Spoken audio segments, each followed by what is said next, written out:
Meeple Nation Podcast, episode 523, Top 5 Cooperative Games We Do Not Own. Welcome, citizens, to Meeple Nation. Grab your favorite beverage, pull up a chair, warm up those dice, and join us at the game table as we discuss board games and the board gaming world. Each week, the hosts of Meeple Nation share their love for board games and the amazing memories that come from playing games with some very outstanding people. Let us now join our hosts in their natural habitat, the game table. Meeple Nation podcast is sponsored by GameToppersLLC.com. Why is that so funny? It's your face I'm laughing at. I get that. Game Toppers are one of the best additions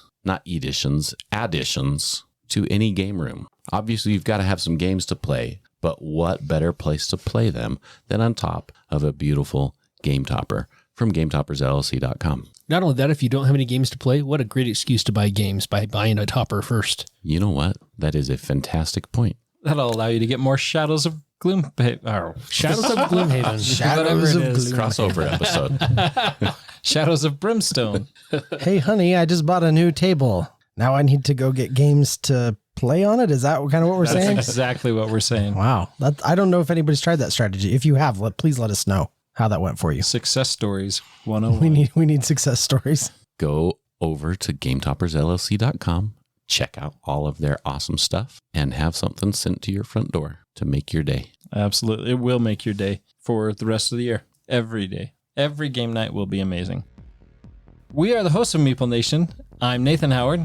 I'm Dave Holliday. I'm Andy Holliday. And I am Douglas Stewart. Welcome, Dave. We're glad to have you back again. We have a website. Go on over there. Check out all of that Meeple Nation glory. There is goodness left, right, front, and center. We have blogs, photos, past episodes, and of course we have our Patreon link there. If you would like to join the nation and be part of us, click on that link and become a patron. We very much love our patrons, and what they provide for the podcast is amazing. So come join the nation, and all that can be found at meeplenation.com. All right. So I'm excited to hear what everybody has been playing. Me too. So I got to not get my Kickstarter, a new Kickstarter I've gotten. I haven't gotten mine to the table, but I got to play a copy of Bantam West. And how was it?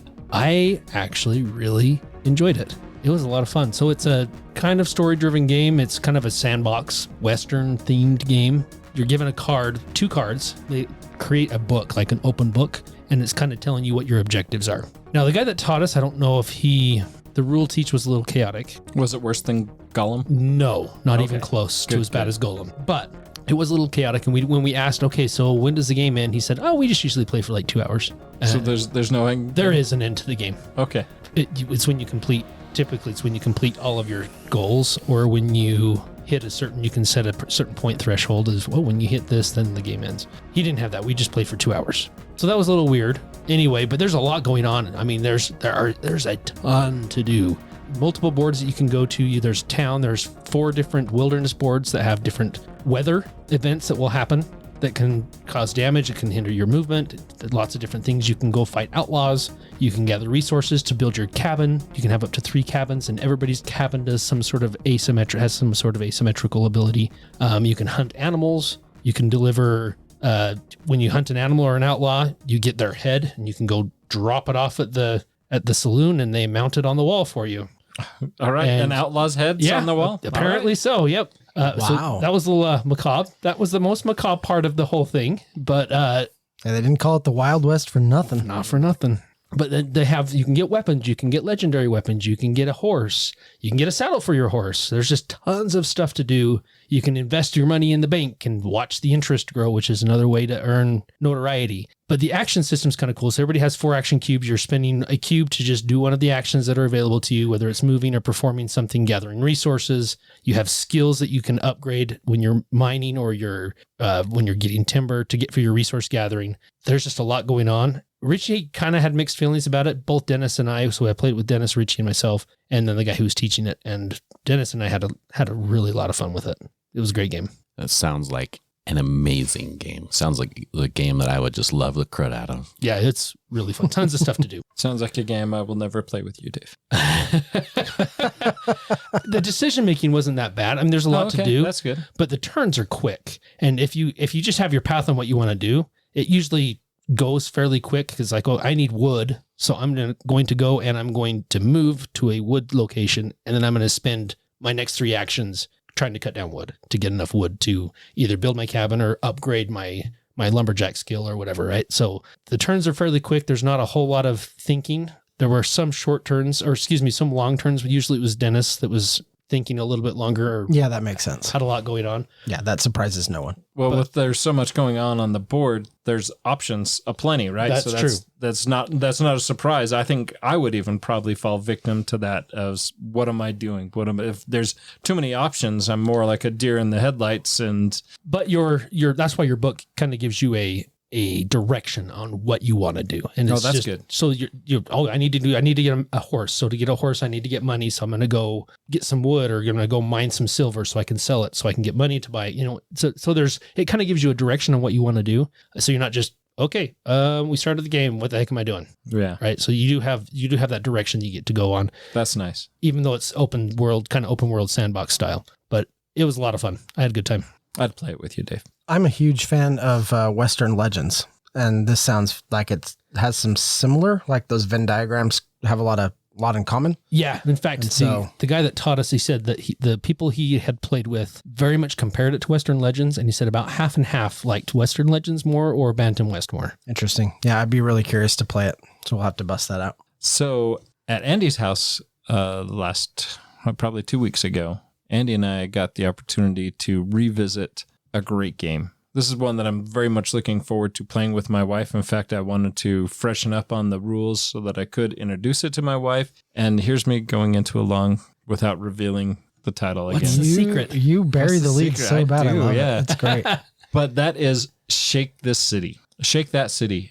There's so much about this game that I very much enjoyed. Of course, the tactileness of shaking the city and revealing what's going to come out. But the fact that everybody's city is not identical, but is laid out identical so that the scoring all happens in a particular way and how the players resolve and define where they get those points is very well done. And I think Shake That City is so good. It made me not talk about Maracaibo. So, and I really wanted to talk about Maracaibo again because I'm really loving that game. In fact, so much that I think Corey heard us talking about it, our friend Corey DeCaria, and he started a game with Doug and I. And so now we're playing Maracaibo with Corey as well as Res Arcana. And I think his playstyle is a little bit different. So I think the game is panning out a little bit different. But still, Maracaibo, such a great game. But I'm not talking about that game. I'm talking about Shake That City, which is also a great game. Somehow you still managed to fit Maracaibo in. And Well done. Yeah. Well, when it stops being a great game, I will bust out the expansion and talk about it even more. Because I'm really liking Maracaibo. And now that we have the expansion, it's getting more excited. The cool thing about that is there's a lot we have not discovered about Maracaibo yet. There's a lot of content that we haven't had a chance to dive into. Yeah, any of the campaign style, we haven't gone into that. And then with the expansion, it has that double layered board, which So is nice. So nice. But yeah, Maracaibo. Shake That City is what I talked about. Maracaibo. That's excellent. Oh, I had the chance to get a couple of games to the table recently with my son-in-law, Beyonce, and that was pretty awesome. I got to teach him. It was just we had a very short window, and so we were looking up my shelves, and so I taught him King Domino, and it was just cool. He is turning into quite the board game lover. In fact, he ended up going to the first day of SaltCon and hanging out with you guys, and he loved it. he didn't want played it to a lot end. of games, yeah. Yeah, he did not want to leave. Mm-hmm. So that was great. It was really good to have him. Actually, it was awesome to have Ben there. Beyonce there. Ben. His name's Ben. For anybody keeping track at home, his name is Ben. Well, the game that I wanted to talk about today Maracaibo? is not Maracaibo, and that's quite enough of that. Shut down. Is one that I'm actually almost more eager to hear Andy's take on than to share thoughts of my own because of the experience we had playing it the other night. And that was Dune Imperium Uprising. And I have kind of mixed feelings. I mean, I'll be completely honest. As much as I like Direwolf, I think they kind of messed up. I think they messed up with how they rolled this out ultimately. I think they should have made this more of something that just like integrates with the base game rather than being its own standalone thing. And perhaps that's just a Doug issue, but As Andy shakes his head no. fervently. Yeah. So, but I don't know, because I will say that Uprising, if you were familiar with the original Dune Imperium, Uprising basically replaces the core box. It still has compatibility with the 2 expansions, which we did not play with because we just wanted to experience the core box. And there are ways of making the old Dune Imperium compatible with this by mixing and matching cards, but it's a little bit of a process and we just haven't gone through it. So we just wanted to see what this game had to offer. It was more thematic than the original Dune Imperium, I thought. It does introduce the sandworms. You've got the shield wall that has to be taken down if you want to have worms take place in battle in certain areas. It added a new element, the spies, that I thought was really good. I enjoyed the spies quite a bit. I thought that was probably the best addition to this new game. But other than that, I just don't know. I mean, it played like Dune Imperium. It's Dune Imperium, just with sandworms. And I just go, why couldn't they have just added those to the base game? Why couldn't they have just done something that integrated with what already existed? And now there's kind of this, frankly, a fairly confusing lineup of products for the game now, and trying to figure out compatibility and what works with what. And going to the play we had the other night, I don't think it was very enjoyable for one of us here at the table. It was not. Super frustrated. Yeah, I talked to Andy afterwards and he said so. Yeah, it was a very frustrating game. I really liked the spies as well. Yeah. I thought the sandworms were a very cool idea. I just had a hard time getting anything going. I haven't had that experience with Dune Imperium, nor with the expansions added to it. Whereas with this one, it was a struggle. I could not get anything off the ground. When there is that level of frustration in a game to where you just feel like, and it wasn't like anything that anybody was really doing. I mean, yeah, it's a worker placement. So people jump on spaces that you're planning on. That's just normal, right? That's a worker placement game. That's just part of the game. So It wasn't necessarily that. It was the fact that I just felt hamstrung by the game. And it was, I don't know if it was just my lack of being able to see a clear strategy, but I felt like I was bouncing around. I was like, okay, well, I guess I got to do this now because that door closed. And then I would try, okay, I got to change my focus. And then, yeah, I can't do that anymore either. And every single time I tried to get a clear direction on scoring points, it just wasn't working out. Someone would beat me to it, or the timing was just slightly off and I couldn't do what I wanted to do. So yeah, there was definitely a level of frustration that I have not had with all of my other plays of playing Dune. I have not heard Andy complain as much as he complained during that. I mean, we all kind of gripe and complain a little bit every now and then when a game doesn't go our way, but this was nonstop. I mean, you were clearly frustrated. Oh, it was a very frustrating game. Yeah, it was. And the score definitely reflected my frustrations because I got walloped. So does this mean you're not going to play it again? I probably will. Okay, good, because I would like to play it. But I need to give it another shot, right? One play of it just not working, that doesn't necessarily mean it may have just been bad luck. Well, and I do actually feel like we need to implement the expansions and see if that flushes it out more. For sure. I think it will, just having those extra options. I want to try it with the Chome content as well, because we did not play it with all the Chome content. Correct, yeah. There's a Chome module that comes in the game, and that's what they call it, a module. And there's rules throughout the rule book for how to integrate that module. We left that out. We did, and I would like to try it with the Chome stuff. You know, that might change it. I don't know. Or like I said, we just chalk it up to just a bad game or a bad game experience that one time, right? A bad play of it. But yeah, I was pretty frustrated by the end of playing that. I'm like, oh, why did I buy this game? I'm not so sure. Well, I think what I'm going to do is go through a little bit, like I think with a fine tooth comb, and I'm going to look at what is compatible between this and the base game and the expansions. And I think I'm just going to get it consolidated into one experience, especially after the play we had, because I'm looking at the core box and I'm just going like, well, this didn't like make it some big grand fixed experience from what it already was. In fact, I mean, it was already a really great game.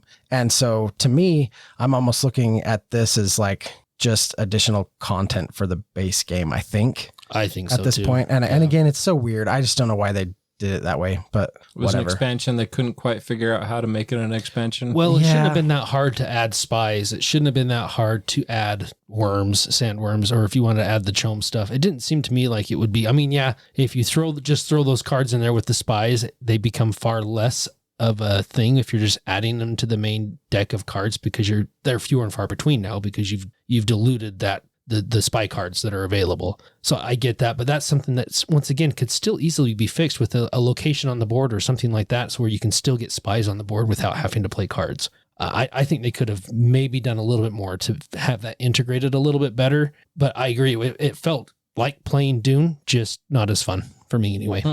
That just doesn't make me excited to try it, No, you should definitely try it. If you like Dune Imperium, which I do. I think you will really like Uprising. I don't think it's bad. I just genuinely don't understand this decision they made. I don't understand why they made it its own standalone core experience when they already had a great core experience with expansions.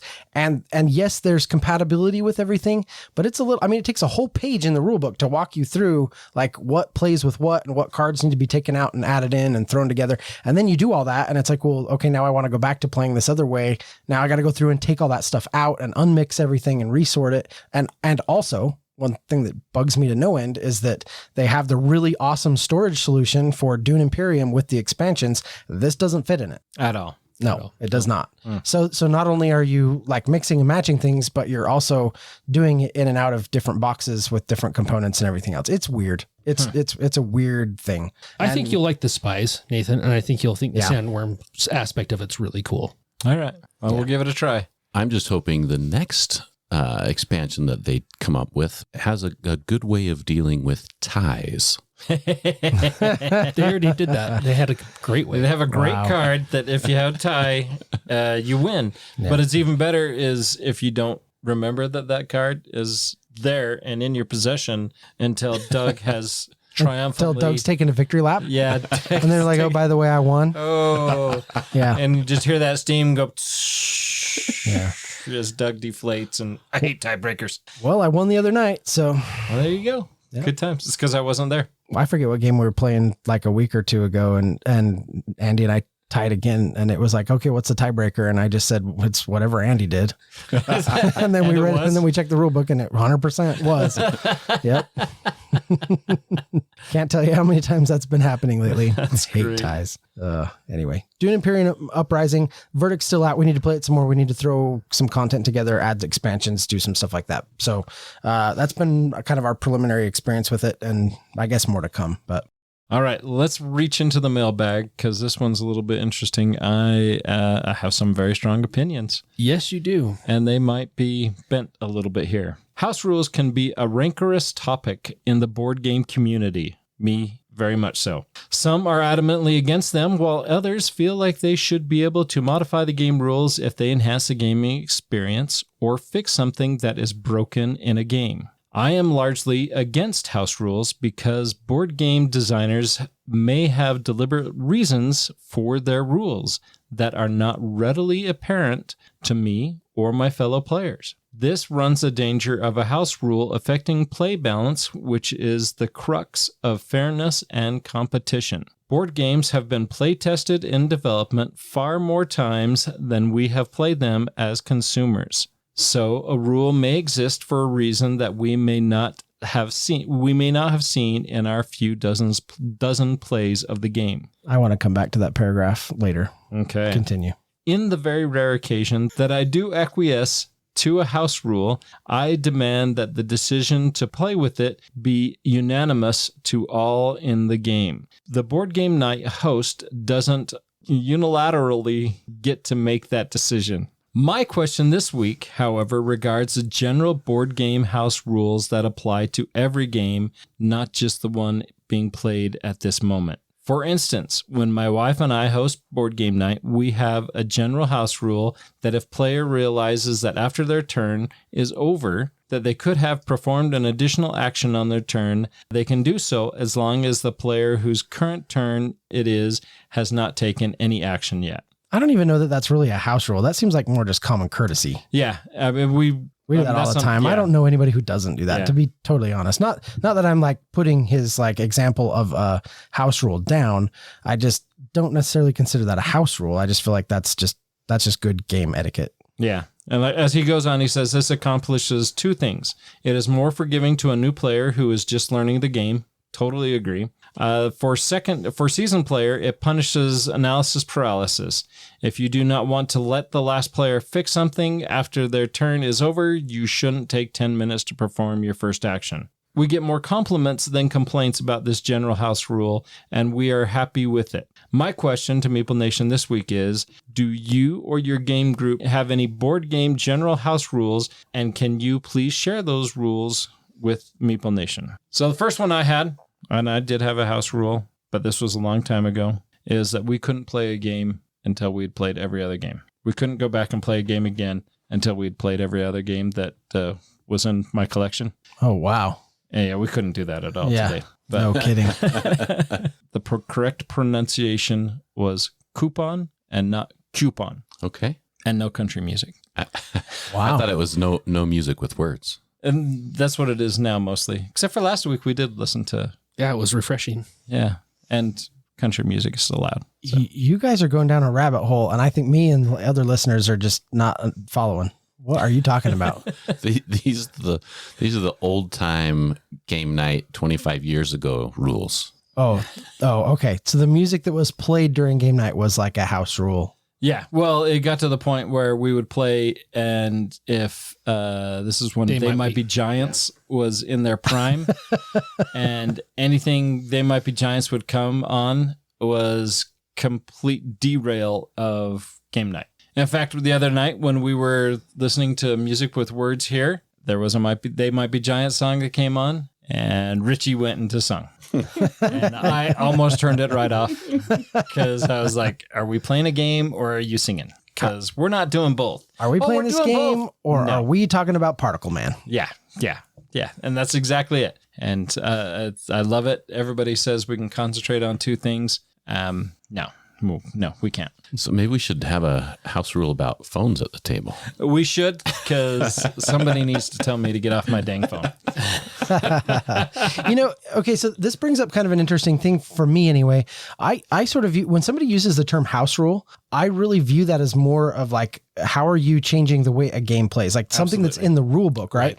But it seems like the conversation and even some of the examples that he's sharing here really have more to do with like literally just like the house rules of game night. Etiquette rules. That more like etiquette, which to me is just like, that's just board game etiquette or the host's preference or I don't know. I mean, you can call it whatever you want, but to me, there's kind of a difference between that and a house rule. Like a house rule is referring to the game, like etiquette is referring to maybe like, how people behave at the table, or like you're talking about music or what snacks are allowed at the table. No food on the Watsons. Yeah. Right. Like that kind of thing. Like you can have a soda, but it's got to be in a cup holder, whatever the case may be. Like those aren't house rules though. To me, that's just like the host's rules. Yeah. Well, as far as house rules in games, I mean, I get the aversion to it, and I get what Salvatore's saying where, yes, the game designers and play testers have played it over and over and over again, and there's a reason why the rules are the way they are. But ultimately, my feeling is you're playing the game to have fun. Yes. And if the game's not fun because the rules are terrible or there's something that's broken about the game, then that's where house rules come in. Last week we talked about our house rule on Shadows of Brimstone, and it has made the game way more fun for everybody because of the way we deal out experience. We pool experience and money and then just divide it evenly among everybody at the end, rather than one or two people shooting up the ladder on their levels and everybody else being left behind. And it's supposed to be a cooperative experience, and it feels more of a cooperative experience with that house rule. And I think certain house rules can fix games. That being said, I think they should be used very, very, very selectively. Yeah. And it depends on the gaming group too. For sure. Because we've taken out in games, we've taken out a card that has been like very detrimental to the gaming experience. For sure. Where it can completely disrupt one person's game. Well, I look at, this may be part of the rules for Lizard Wizard, but just the negative feelings for the take that cards on the spell cards. I just removed all the take that spell cards from the game because of the the negative player interactions that were happening at the table that wasn't appreciated by our group, and I just removed them all. Right. Okay. But here's another. I'm totally being a stickler here, and I understand that. But again, not a house rule. That's in the rule book. They have little stars on them. All of those negative. That one does, I believe. I think that one is in the rule book. They have the little stars down at the bottom if they have like a potential take that or negative thing impact on the game. And it says right in the rule book, if you don't want to play that way, take them out. So it's not a house rule, right? It's in the rule book. In Lizard Wizard. And we've played other games where that is not part of that. So like what though? I guess that's... I can't even... So I'm thinking of something so Nathan in our group is the major like no house rules at all. He's not the only one. I Sure. tease him about it, but I do not like house rules. And I think that we're all very close on this, right? Like Andy will implement one every now and then, but it's extremely rare. I love the Shadows of Brimstone house rule. I think that's great. Absolutely. Perfect I think example that's a perfect of a great example house of it. rule. Yeah. And I come back to Gloomhaven. If Nathan didn't have the complete like anti-house rule thing, just think about how many fewer complaints there would be about gold. No, you're absolutely right. That's a prime example, right? And I can't remember. I mean, in Jaws, in Gloomhaven, Jaws of the Lion, the gold is shared, and gold can be traded, equipment can be traded, and same thing with Frosthaven. That if you pick up something that you can't use, you can give it to another player, or it goes back to the market. So, is this an example of the game designers recognizing? That I was getting to that. So. I was totally getting to that because there's a lot of times where we got second edition,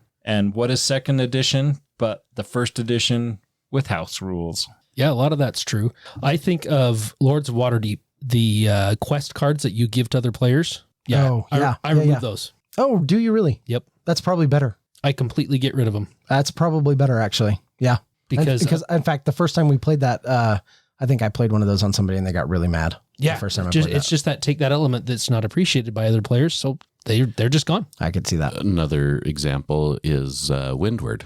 So Windward those were optional goals that were added in. Okay. So that wasn't necessarily part of the core rules. I will never add those in. If I ever play that game again, I will never add those goals in because they broke the game. Yeah.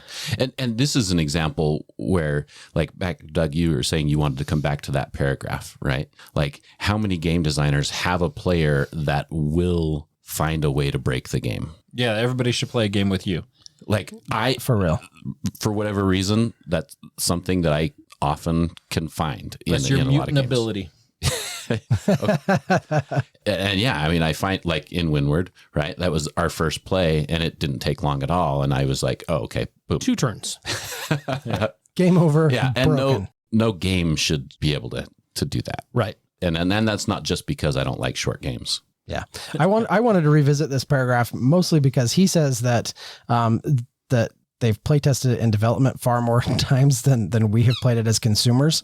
And certainly that's true. Like us as individuals have not played it as many times as they've played it in testing. However, there are loads of games that I get and you start playing through them and you're like, how in the world did somebody not play test this out of the game? Well, How in the world did this make it past the testing phase? yeah. Well, that's all too often people are married to an idea. They're married to a concept that they want that concept to be in there. They want that mechanic to be in there. And no matter how bad it is. Yeah, all their playtesters are their friends and no one can just stand up to them and be like, hey, look, this part of the game sucks. You're holding onto it too tight. Let it go. Yeah. And that's why most games that are successful are games that have gone through an outside developer Correct. that Yep, has that's provided 100%. that outside appearance or that outside influence perspective. Because I mean, we talk about at SaltCon, they talk about taking games to the Ion Award that is there, and that's to the point where you have a game that you think is really good, and then you have somebody else look at it, and you're like, oh, maybe this game isn't as good as I thought. And we've had some good friends who've experienced that and had to go back and say, okay, let's make some changes. And then kind of come out with a game that looks completely different. Yeah. But if you can let go and let somebody else, a professional in particular, help you make the game better, then it will be much, much better.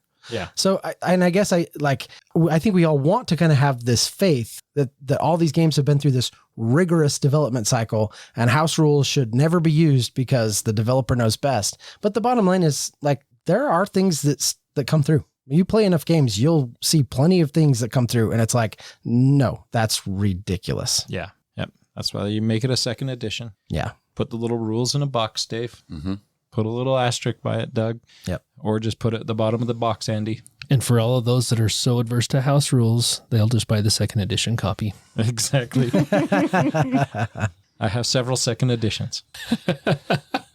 But I thought that was a great discussion. I really enjoyed it. We kind of went a little off topic of what I think his intention was. Well, because the truth is we don't really implement a lot of house rules. No. We really don't. I mean, honestly, to answer his question directly, about the closest thing I have to a house rule is when we combine 2 copies of silver and gold so that we can play with a larger group, you have to allow some of the trophies for coins to be counted twice instead of just once, because with more people at the table, more people need to be able to capture some of the higher trophies. So there's one specific example of like a house rule if you really want one. The other thing too is, like, I don't care if you're new to the game hobby or just new to a game in particular. Like, one of my personal house rules is everyone gets a mulligan. If you're learning the game, give somebody a chance to redo their turn. If they see something they didn't see, like, don't be a jerk about it. Like, but again, that's almost more just etiquette than rules. I guess it is kind of a rule because you are breaking something from the rule book. So it does fall into the house rule category. But for me, it's just good etiquette. So if we wanted to answer the question a little more directly, I would point to some of those things.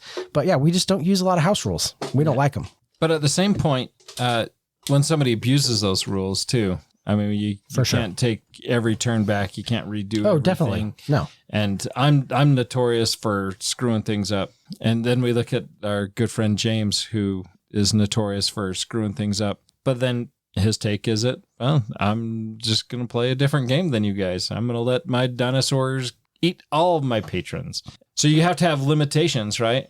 And you have to allow some people to say coupons, even though it's coupon. Yeah, I'm still not following you on that one, but anyway, hopefully that was some sort of answer to Salvatore's question. All right, let's get into the meat of this. Let's talk about some of these cooperative games that we don't own. And surprisingly, when we were looking at the list, we own a very large number of cooperative games that are in the top BGG co-op. Yeah. If it's a cooperative game, I think we own it. Yeah. One of us owns it. There was, so when I was making this list, I go to BGG and I say, okay, I want the top 30 games rated between 10 and 7 that have to have at least 2,000 reviews. And then I start to go through the list, and there was like 2 games. So I'm like, okay, let's push it out to 40. All right, there's 6 games. I'm like, well, we can't just, there has to be more than that. So I got all the way out to 60, the top 60. And out of the top 60, there's 14 games that we don't own.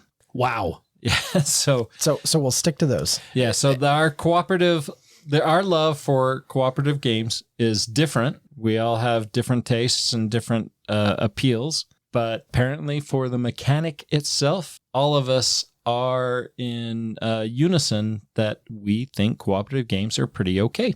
Yep. I think of all of these cooperative games, like the 14 that we're going to talk about that are coming up here, I think that at least one of us has played almost all of them. Yeah. So we have some thoughts. Yes. Let's start it off. So number 1 on the list as like a high ranked cooperative game that we don't own or play, and that is Kingdom Death Monster. And I can tell you right now, for me, this is like a huge sprawling campaign dungeon crawl kind of game. It actually has Meeple Nation sort of written all over it. Yeah, it kind of does. Other than it delves into some gratuitousness when it comes to graphic content. And I don't think that's really for any of us. Yeah. That's definitely the turnoff for me. I will avoid this game. Yeah. Yeah. I think that was probably the big thing that turned me off as well. I mean, we've played some games that have had some content in it for sure. Some language in it for sure, which is not something that we look out for, but is not necessarily something that we're going to say, okay, that we're done with that. But when it gets, when that's all the content feels like that's what it is, that kind of detracts away from the game, I think. So for us, that's the big reason that it didn't make our selection. Absolutely. Number 2 on the list is Robinson Crusoe, Adventures on Cursed Island. I have played this. We've talked about this before. Actually, Mike has this. I mean, he has all like the deluxe components and everything for it. And I think it's a good game. I'd love to play it some more. I just know someone who has a deluxeified copy of it, and I can play it with him when I want to. So I don't feel compelled to own it. I did find it at the last SaltCon in the Game Swap, and I was going to go back and get it. It was on day 1, and I was going to go back and get it, and it was gone. It went so fast. I almost added it to my collection, and then there's one other that was on this list that I also almost added, but it too was gone. So apparently it was high enough on somebody else's list. Yeah, this is one I've wanted to play. I've never had a chance to play it. I've almost picked it up several times, and I'm not even sure why I didn't end up getting it, but it looks fun. I saw that it was highly rated. I don't know why I've never picked it up. It's a tough game. Like, it is hard. I have heard that it's really difficult. Yeah, we've played it a couple of times and we lost both times, but we had a really good time. I mean, it's the survival elements of this are pretty difficult. And we need to have Mike over here and teach it to all of us. Yeah, That would be awesome. and I don't think he would say no to that at all. Number 3 on the list is Eldritch Horror. Which I think we've all played. Yes. Is that correct? All of us Yeah. have played it. And I think we universally all feel like this is just a little bit of a boring game. It's too long. Too long, a little boring. Which, and there's a lot of, Arkham Horror is on the list too. 3rd edition, we have regular 1st edition, 2nd edition within our collections. Arkham Horror, there's a great variant, Arkham Horror Final Hour, that is in that 60-minute time frame. Brings all the crunch time of Arkham Horror down to the last cycle. I think I should get that to the table with you guys to see how you feel about that Arkham Horror pill as opposed to the 4-hour base game. Don't you dare add the expansions of Arkham Horror. That would be interesting. Well, and this is one of those where we've talked about this prior, but it's Eldritch Horror is an Arkham Horror. They fall into that category where they're very susceptible to alpha gamers. Very much so. And Eldritch Horror is more of a streamlined version than Arkham Horror. Right. But you still exactly run into that where you have somebody, instead of teaching you how to play, they're just telling you how to play, which I've had numerous experiences of that. I think you're giving them too much credit still with just telling you how to play. They don't even tell you how to play. It's just, this is what you're doing. Yeah. Right. Like, I still don't even understand what I'm doing. But yeah, this is what you're doing. Let me move your hand for you while you talk to me and ask me questions, but we'll just move on while I'm moving your hand. And then 6 hours later, you'll In fact, thank us. here's a fidget spinner. You go stand in the corner and I'll take your turns for you. Yeah. I You're not love wrong. I love a good long game. Absolutely. All of my favorite games are long games. This is not one of those games. But are they supposed to be? Yeah. Okay. As he says with a smile. Yeah. 60 minutes, challenge accepted. Next on the list, number 4 is Mechs versus Minions. I actually just recently sold my copy of this. It's no longer in print, and I really deliberated back and forth on whether or not I was going to sell this. This is just one that it just never hit the table. I played it a couple of times. It was good. I don't really have, and this has close ties to League of Legends. Right. And I don't have any like connection there at all. I've never played it and don't really have any desire to. So for me, that connection isn't really a draw. I think it's a decent programming game and it has really great components, but it's just not one that's going to see playtime at the table. So, Yeah. And I saw your it got copy. cut. I saw your copy and I thought about buying it, but I wasn't going to buy it at that price. And I'm both surprised and kind of glad that you sold it at that price. Yep, I'm glad for you, for sure. Yep. And I got the full asking price for it, which was actually more than I bought it for. Yeah. And I'm surprised that it's been out of print for a while and it hasn't been a reprint. So it is an older game. There's other things that I think do it better, but I still was interested in picking it up, but I wasn't going to pick it up at that price. Yeah, don't blame you. Number 5 on the list is Sherlock Holmes Consulting Detective, The Thames Murder and Other Cases. And so in this vein, I haven't played this one, but in the vein, I have the Bureau of Investigations, Right. Arkham and Yeah. something else, Arkham and Nevermore or something like that. I can't remember what the full title is. It's one that we're all kind of jonesing to get to the table. Right, We really yeah. want to play that right one. in that realm. So we may not own this particular version, but we have one that's right there in the same vein that Right. that we're going to be getting to. Yeah, I would still be very interested in this one though. This is one that if somebody else had it and I was able to play it, I wouldn't say no because it does look pretty good. Yeah. Number 6 is Sword and Sorcery. This is a game that I just called. Yeah, and I'm not pleased with you because I'm still probably going to go buy it, and I'm going to have to pay more now. Well, as I recall, the conversation was it would really be better to cull and let this go, and we'll wait for, is it 4th edition? Yeah. 3rd edition, 4th? Something like that? That was Nate's logic. But for me, like generally when they make a new edition, they screw it up. Like that's what they did with Descent, right? Like just 2nd edition Descent, definitely better than 3rd edition. 3rd decision. Yes. Wow. 1st edition, if they had the app for it to run it would absolutely be better than 2nd edition. So you're saying 2nd edition was worse than 1st edition? I don't know that I'll go that far just because the app. Well, Andy, don't choke him. Don't kill him. I liked 1st edition as well. And I'm with Dave on this. The app is the biggest reason why 2nd edition is my favorite. Interesting. Because I like having the app because it adds variety to the gameplay more so than having an overlord, which tends to be more a lot of the same. Yeah. And my biggest reason for liking the app is because then somebody doesn't have to play the overlord, right? Like in particular with Descent right, is a hard game to play the overlord on. It's just hard to figure out how. Anyway, back to Sword and Sorcery, the times that I played it and the more that I kind of got used to it, I could easily see that becoming my favorite game of all time. And I think that it would absolutely climb Andy's list pretty quick. I think because it does all the same things that Descent does. I think that more gameplay, we would discover that it does them just as good or better. Yeah, it's pretty heavy. That's the big thing. Sword and Sorcery, it's heavy and getting used to it is going to be the key. You have to get some repetition and really kind of learn it and get it down, especially as a group. Mm-hmm. But I did really like it. I mean, we did play it that one time, and I thought you did a fantastic job teaching it, and I did have a lot of fun. But I'll be curious to see if the next edition... I'll be curious to see if that's true, right? If what you're saying is like, if it's not as good as the 3rd, but at this point, I don't know that we're familiar enough with the 3rd edition to know if 4th was better or worse. So I don't know. Yeah, I'm not sure on that, but I do think Sword and Sorcery is in our future at some point, just not right now. Not in all fairness, if you're comparing Descent, technically it wasn't they said, oh, this isn't 3rd edition. It's a whole new thing, which they were right. Right. It was fun. It was good.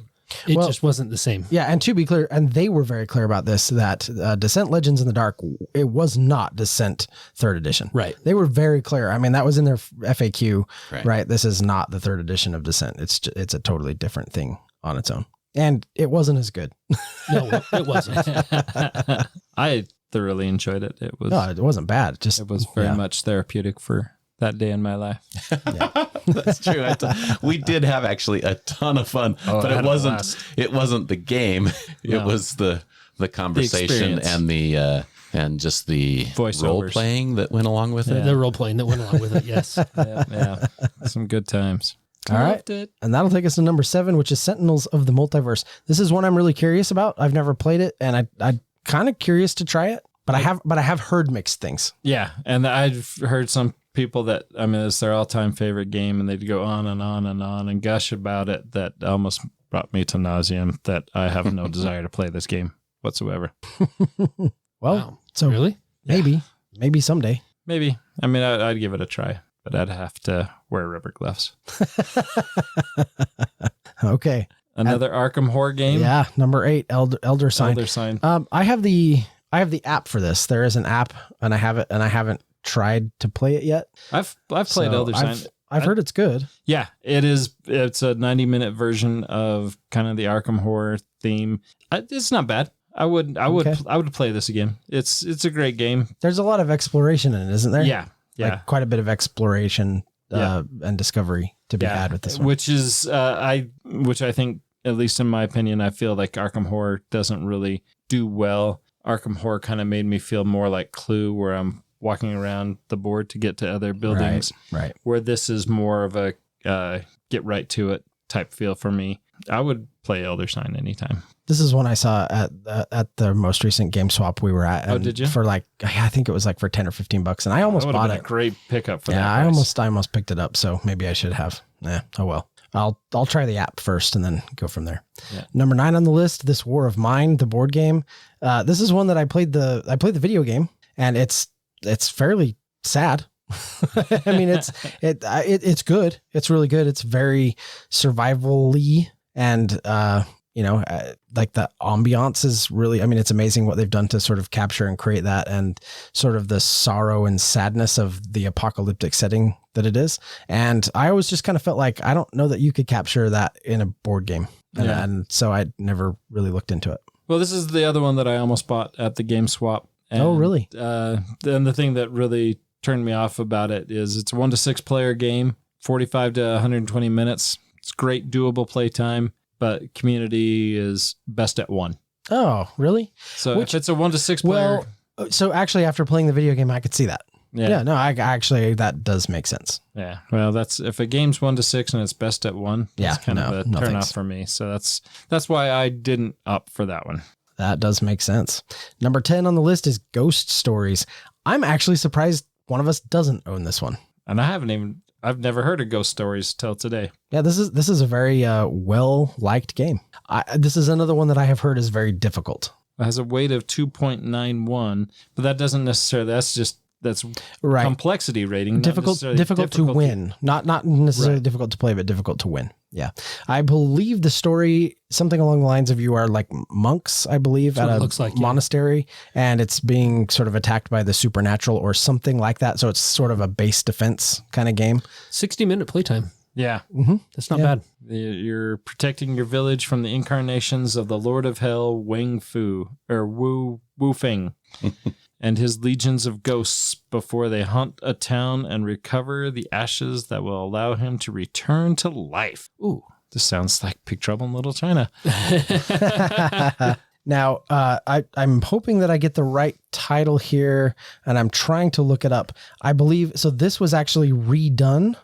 This was sort of reskinned and packaged as, I want to say it was Last Bastion. That's it. Yep. So this has been kind of redone. Now, I have heard people who know both of these games well say that they still prefer Ghost Stories, I think, just a little bit over Last Bastion, but that they're both pretty good implementations of this system. So I'd like to try either one of those at some point. Yeah, I think that sounds great. I very much would agree with that.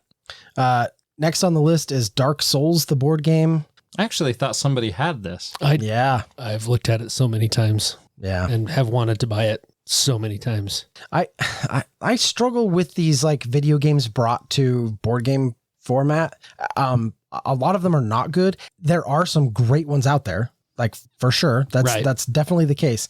However, anytime somebody does that, unless it's a video game that I am just absolutely in love with, and it's like, I don't care if I'm paying a nerd tax, for the most part, I'm going to wait to play somebody else's copy and see how good it is before I'm going to pull the trigger. And Dark Souls is definitely that category for me. And that's exactly why I never ended up pulling the trigger. It's like anything else, like a lot of Star Wars stuff, a lot of things. If it has that theme, yes, the theme draws me in, but it's also usually the reason why I don't buy it. It's because I'm afraid of that nerd tax. Yeah. 100%. And I've been bitten by it, and I've been triumphant with it. So true. Yeah. It's a cruel mistress.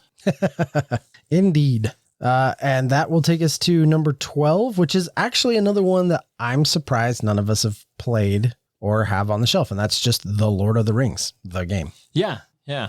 I know Andy has the card game, but yeah, The Lord of the Rings, I'm surprised that none of us have it. I mean, we've talked numerous times in the last little while about the War of the Ring, and this is right there in that vein. And we obviously have a strong love for the Tolkien universe, and so I too am surprised that none of us have this. Yeah, it doesn't have like the highest rating, but it's not bad. Weight of 2.56, plays in 60 to 90 minutes. It's a 2 to 5 player game, and the community says it's best at 4. That seems like one that we should check out. Yeah, it seems like that should be winning on all of our levels. Yeah, maybe we need to look at getting that one.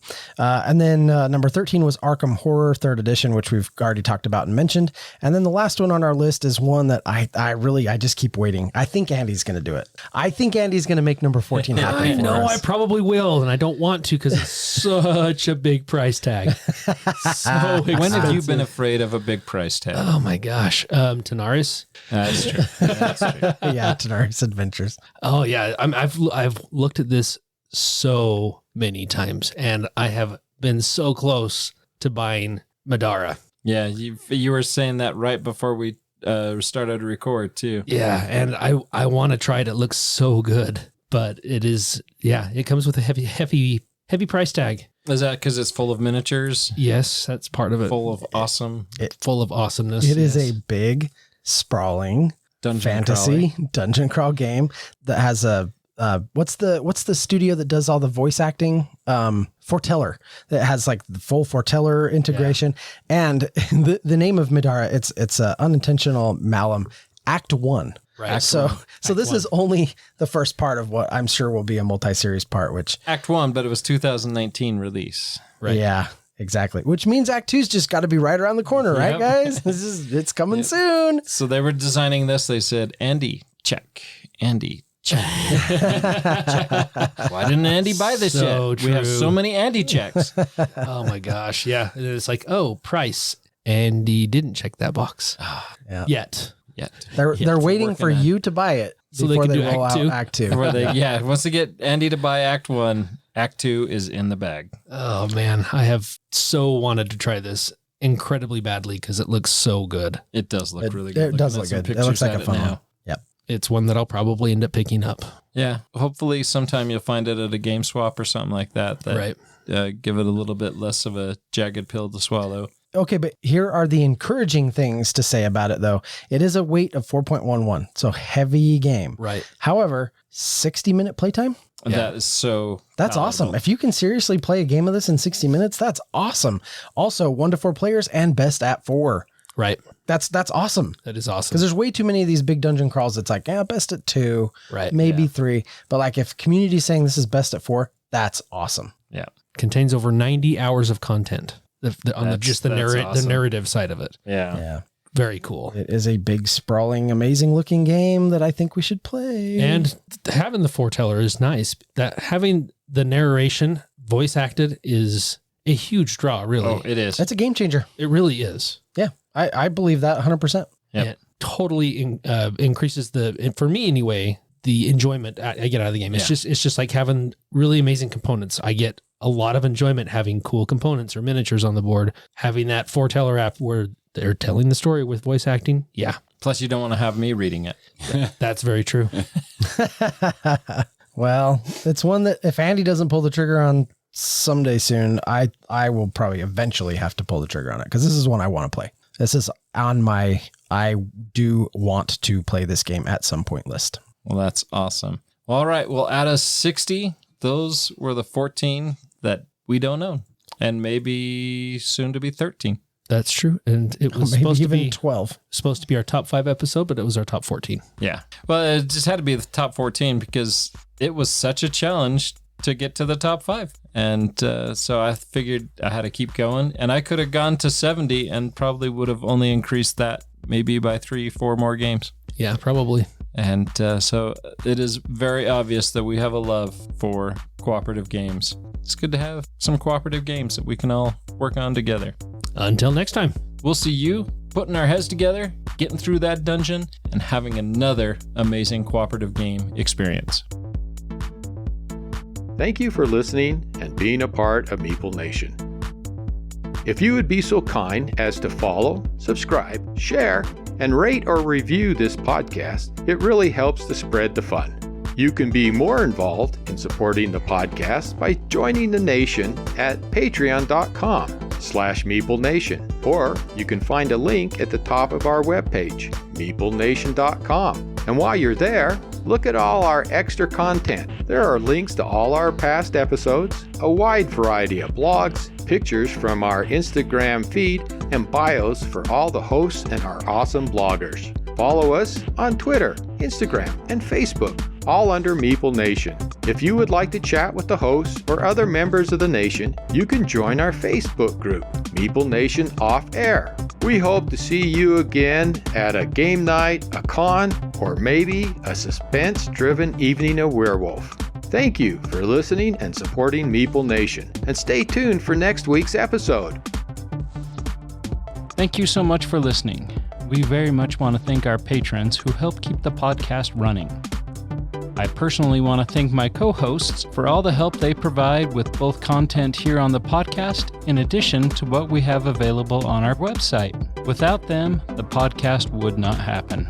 If you too would like to support the podcast, you can join the nation at patreon.com/Meeple_nation. Or you can find a link to Patreon at the top of our webpage, meeplenation.com.